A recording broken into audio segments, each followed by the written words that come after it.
നമസ്കാരം. ഇന്ന് ഒരു മലയാളി കമ്പനിയുടെ IPO പറ്റിയാണ് പറയുന്നത്.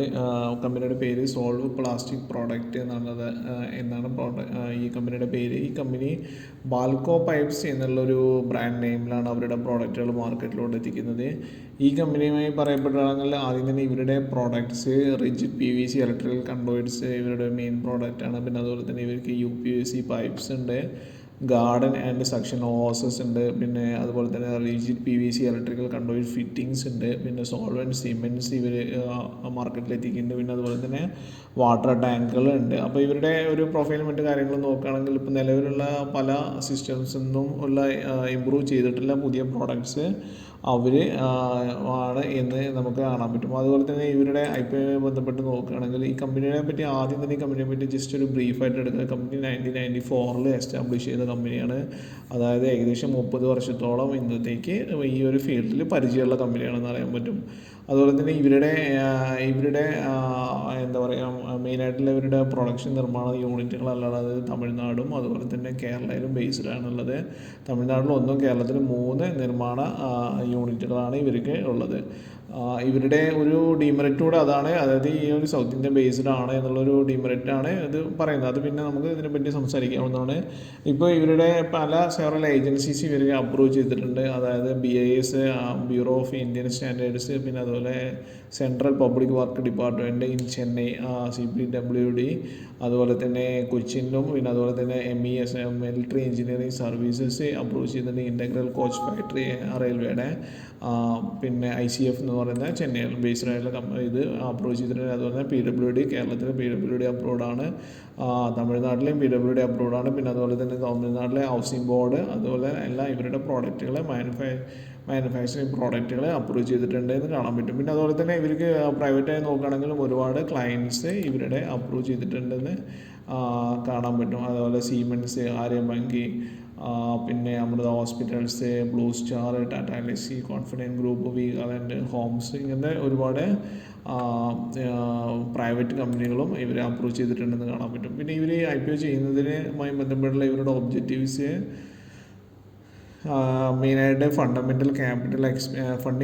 ഫണ്ടിങ് ഓഫ് ക്യാപിറ്റൽ എക്സ്പെൻഡിച്ചർ, അതുപോലെ തന്നെ റീപേയ്മെൻറ്റ് ഓർ പ്രീപേയ്മെൻറ്റ് ഓഫ് ബോറോയിങ്സ്, കടങ്ങളെല്ലാം ഇതാക്കാൻ വേണ്ടിയിട്ട്, പിന്നെ അതുപോലെ ജനറൽ കോർപ്പറേറ്റ് പർപ്പസ്, ഇങ്ങനെ 3 ഒബ്ജക്റ്റീവ്സാണ് ഇവർക്കുള്ളത്. പിന്നെ ഇവരുടെ ഹൈലൈറ്റ് നോക്കുകയാണെങ്കിൽ അല്ലെങ്കിൽ ഈ IPOയുടെ ഒരു ഡീറ്റെയിൽസ് നോക്കുകയാണെങ്കിൽ IPO ഏകദേശം പിന്നെ 91 റുപ്പീസാണ് അവർ ഇത് ചെയ്യുന്നത്. 91 റുപ്പീസിൽ ഏകദേശം എറൗണ്ട് 12,000 ഷെയർസാണ് നമ്മൾ വാങ്ങേണ്ടത്. അതായത് ഏകദേശം 1,92,000 രൂപയോളം നമ്മൾക്ക് ഇൻവെസ്റ്റ് ചെയ്യേണ്ടി വരും. പിന്നെ ഇതിൻ്റെ ഡേറ്റ് നോക്കുകയാണെങ്കിൽ August 13 സ്റ്റാർട്ട് ചെയ്തത് August 16 വരെയാണുള്ളത്.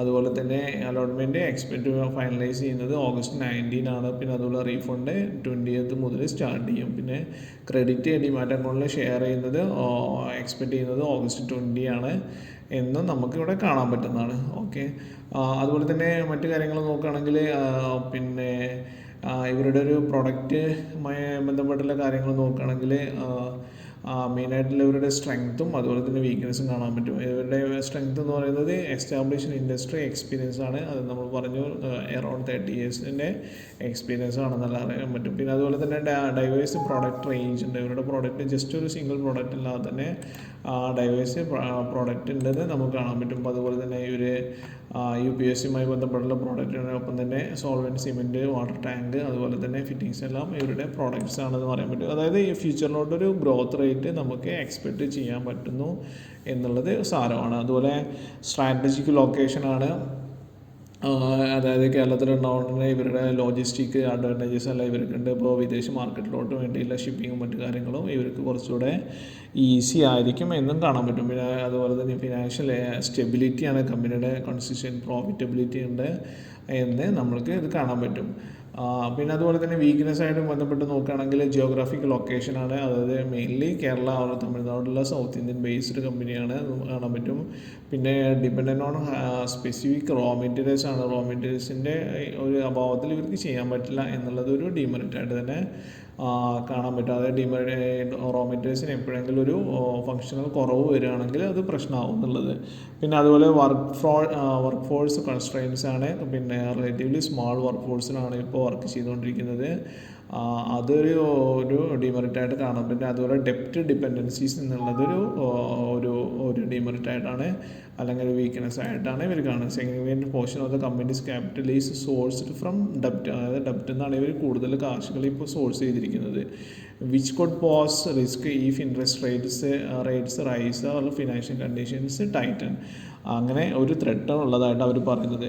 പിന്നെ ഇതിൻ്റെ ഓപ്പർച്യൂണിറ്റീസ് നോക്കുകയാണെങ്കിൽ ഗ്രോയിങ് മാർക്കറ്റ് ഡിമാൻഡാണ്. ഇത്തരം പ്രോഡക്റ്റുകൾക്ക് മാർക്കറ്റിൽ നമ്മൾ വല്ലാത്ത ഡിമാൻഡായിട്ട് വന്നിരിക്കാൻ പറ്റും എന്ന് കാണാൻ പറ്റുമെന്ന് നമുക്കറിയാം. പിന്നെ അതുപോലെ തന്നെ എക്സ്പോർട്ട് പൊട്ടൻഷ്യലാണ്, അതായത് നമ്മൾക്ക് ഈ ഒരു ഇതിനെ നമ്മൾ മിഡിൽ ഈസ്റ്റ് അതുപോലത്തെ മറ്റ് മാർക്കറ്റുകളിലും ഉണ്ടാകുന്ന ഒരു എക്സ്പോർട്ടർ പൊട്ടൻഷ്യൽ ഹൈ ആണെന്ന് നമുക്ക് കാണാൻ പറ്റുന്നതാണ്. പിന്നെ ഇന്നോവേഷൻ ആൻഡ് പ്രോഡക്റ്റ് ഡെവലപ്മെൻറ്റ്, കുറച്ചുകൂടെ R&D എല്ലാം ഇത് ചെയ്യുകയാണെങ്കിൽ അതും ഇവരുടെ ഒരു ഓപ്പർച്യൂണിറ്റീസ് ആയിട്ട് കാണാൻ പറ്റും. പിന്നെ ഗവൺമെൻറ് സപ്പോർട്ടാണ്. Favourable government's policies and initiative in manufacturing and infrastructure development could further boost company's growth and prospers. Government supports കൂടെ ഉണ്ടാവുകയാണെങ്കിൽ കുറച്ചുകൂടെ നമുക്കിത് ചെയ്യാൻ പറ്റും എന്ന് കാണാൻ പറ്റും. പിന്നെ ഇതിൻ്റെ ജസ്റ്റ് 1-2 ത്രെഡായിട്ട് നോക്കുകയാണെങ്കിൽ മാർക്കറ്റ് വോളറ്റിലിറ്റിയാണ്. ഓഫ് കോഴ്സ് മാർക്കറ്റ് ഭയങ്കര വോളറ്റൈലായിട്ടുള്ള ഒരു അവസ്ഥയിലൂടെയാണ് ഇപ്പോൾ കടന്നു പോകുന്നത്. അത് ഇനി എക്സ്പെക്റ്റ് ചെയ്യാവുന്നതും ആണ് എന്നറിയാൻ പറ്റും. പിന്നെ അതൊരു regulatory challenges, strict government environmental regulations and compliances requirement could increase operational cost. ഈ ഗവൺമെൻറ് റെഗുലേഷൻസ് എല്ലാം സ്ട്രിക്റ്റ് ചെയ്യുകയാണെങ്കിൽ അതും ഇവരുടെ ഒരു പ്രോഫിറ്റിലും കുറവ് വരും, അതുപോലെ തന്നെ ഓപ്പറേഷണൽ കോസ്റ്റ് കൂടാനും കാരണമാവും എന്ന് നമുക്ക് അനുമാനിക്കാം. അതുപോലെ ഇൻറ്റൻസ് കോമ്പറ്റീഷൻ ഒരുപാടുണ്ട്. Economical uncertainty, any economic downturn could adversely affected the demand for plastic product impacting companies revenue. Plastic product, environmental requirement, അതുപോലെ എക്കണോമിക് അൺസർട്ടിനിറ്റിയും എല്ലാം നമുക്ക് അറിയാവുന്നതാണ്. പിന്നെ അതുപോലെ ഇവരുടെ ഒരു ഫിനാൻഷ്യൽ ഹൈലൈറ്റ്സ് ആയിട്ട് നോക്കുകയാണെങ്കിൽ ഇവരുടെ അസറ്റ് 2022 1822, ഇത് വാല്യൂസ് ലക്ഷത്തിലാണ് കൊടുത്തിരിക്കുന്നത്, ക്രോറിലല്ല എന്ന് ശ്രദ്ധിക്കുക. 1222 ലക്ഷമായിരുന്നു. അത് 2024 ആകുമ്പോഴേക്ക് 2211 ആയിട്ടുണ്ടെന്ന് കാണാൻ പറ്റും. അസറ്റ്സ് കൂടിയിട്ടുണ്ട്. റവന്യൂ കുറച്ച് കുറഞ്ഞിട്ടുണ്ട് എന്ന് കാണാൻ പറ്റും. 2022 5000 ഉണ്ടായിരുന്നത് 5500 ഉണ്ടായിരുന്നത് 2024 ആകുമ്പോഴേക്ക് 4700 കുറഞ്ഞിട്ടുണ്ടെന്ന് അറിയാൻ പറ്റും.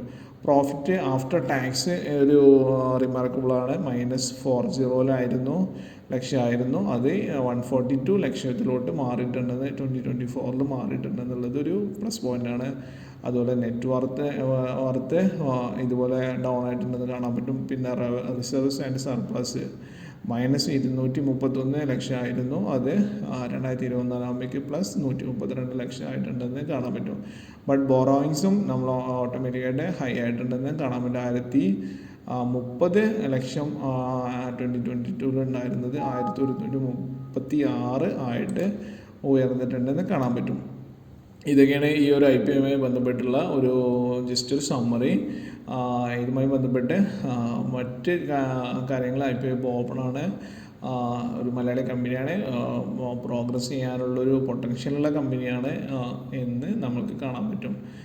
ഇൻവെസ്റ്റ് ചെയ്യുന്നതിന് മുമ്പും മറ്റു കാര്യങ്ങളും അല്ലെങ്കിൽ എല്ലാം ഒന്നുകൂടെ പഠിച്ചിട്ട് ഇൻവെസ്റ്റ് ചെയ്യണമെന്ന് അറിയിക്കുകയാണ്.